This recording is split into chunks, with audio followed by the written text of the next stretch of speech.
least 20 boats of tourists who had gathered around an area to watch the shark work. And we had the shark on a huge 90-foot platform 30 feet underwater, and at the press of a hydraulic button and pulling a lever back, supposedly the shark comes shooting out of the water head first. And this has absolutely happened because David Brown and Dick Zanuck were there watching with me. The shark came up tail first. It just came up tail first, and it was like it was like a 25-foot moon. What if the most terrifying monster in Hollywood history didn't behave the way it was supposed to, and almost sank the film before it even hit theaters? This is the untold story of the chaos, the mechanical shark disasters, and the young director who turned near disaster into a worldwide phenomenon. In 1975, a summer blockbuster changed Hollywood forever. But behind the iconic shark attacks and suspenseful thrills, the making of Jaws was a story of chaos, mechanical failures, and a young director's relentless determination.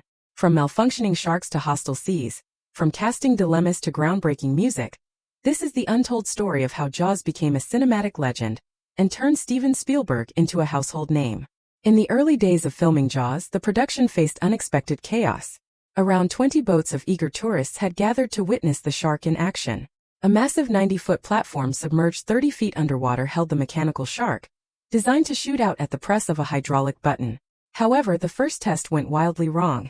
Instead of emerging headfirst, the shark appeared tail first, a surreal 25-foot moon floating in the water. Witnesses David Brown and Richard D. Zanuck could hardly believe it.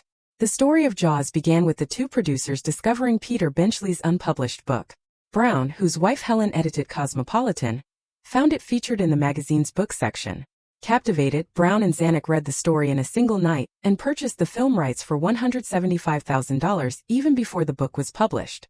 When the novel released in 1974, it became an instant bestseller, cementing the producer's belief in its cinematic potential. Finding the right director proved challenging. Steven Spielberg, only 26 at the time, had worked with the producers on the Sugarland Express, but he hesitated, fearing Jaws resembled his TV movie Duel too closely and might label him as a monster movie director. Universal Studios insisted he stay, a decision that ultimately defined his career.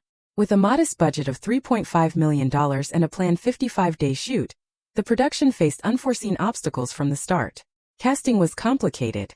Spielberg initially wanted Jon Voight as Hooper, but Richard Dreyfuss was eventually cast after finishing The Apprenticeship of Duddy Kravitz. Other choices like Lee Marvin and Sterling Hayden declined the role of Quint, leading to Robert Shaw's casting.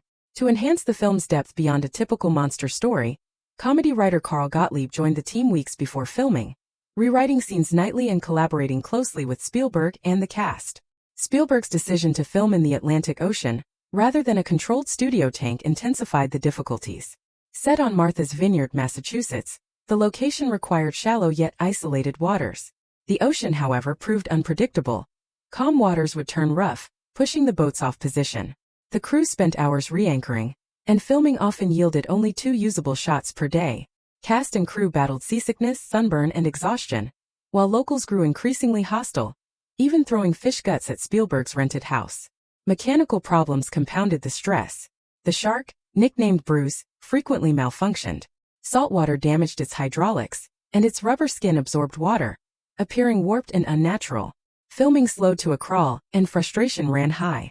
Production fell 49 days behind schedule, eventually taking 150 days to complete and inflating costs to $12 million, over triple the original budget.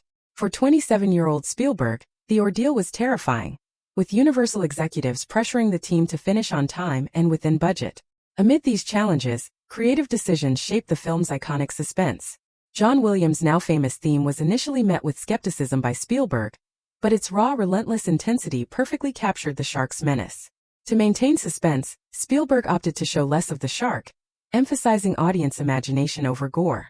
Scenes like the graphic paddleboat attack were cut, reinforcing tension and solidifying Jaws as a masterclass in suspense. When released on June 20, 1975, Jaws not only became a box office sensation but also redefined Hollywood marketing. Universal invested $1.8 million in promotion, an unprecedented sum, and launched the film in 464 theaters simultaneously, a strategy that created nationwide anticipation. Merchandising, including shark-themed t-shirts and books, amplified the phenomenon. The film earned $260 million domestically, roughly $1.52 billion today, surpassing The Godfather to become the highest-grossing film of its time and revolutionizing the summer blockbuster model. The actor's careers flourished post-Jaws. Roy Scheider reprised his role in Jaws 2 and appeared in films like Marathon Man and All That Jazz, while Richard Dreyfuss won an Oscar for The Goodbye Girl and delivered memorable performances in Stand By Me and Mr. Holland's Opus. Robert Shaw continued his intense character work in films like Robin and Marion and The Deep before his death. Spielberg's career trajectory after Jaws exemplified his versatility and influence. He directed Close Encounters of the Third Kind, E.T., Jurassic Park, and Schindler's List, mastering both blockbuster spectacle and emotionally profound storytelling. He co-founded DreamWorks SKG, producing hits like Back to the Future, Shrek, and Saving Private Ryan. His work transformed modern cinema, setting benchmarks in marketing, special effects, and genre storytelling. Ultimately, Jaws' enduring legacy lies not just in its thrills but in how it changed Hollywood. It demonstrated the power of suspense over spectacle, the importance of marketing, and the potential of a compelling story to become a cultural phenomenon. The film's impact paved the way for modern blockbusters and secured Spielberg's place as one of the most influential directors in cinematic history. The success of Jaws didn't just make millions at the box office. It reshaped Hollywood, created the summer blockbuster model, and inspired generations of filmmakers. What began as a risky gamble with a malfunctioning mechanical shark became a timeless thriller that still terrifies audiences today. And for Steven Spielberg, it was only the beginning of a legendary career that would define modern cinema.